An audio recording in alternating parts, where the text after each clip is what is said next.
This little rosette of hairy leaves is from a plant called hawkweed. These tiny little leaves are covered in long hairs which help deter herbivorous insects which would otherwise eat this plant. The hairs also help reflect sunlight to help keep the plant moist in sunny conditions. Every single part of this plant is covered in tiny hairs, as you can see here on the stem, but it doesn't deter all insects.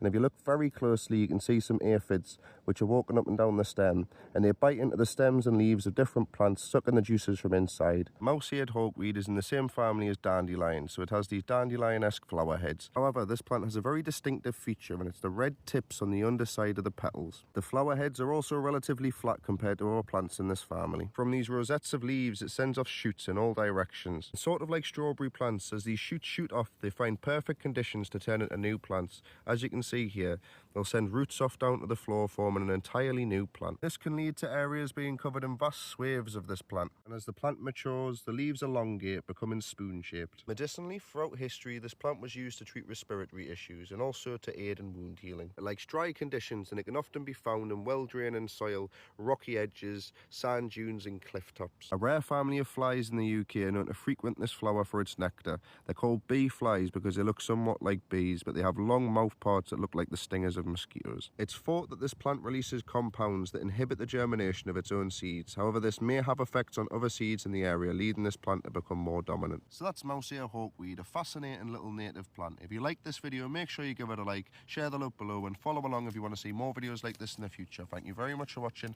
and I hope you have a lovely day.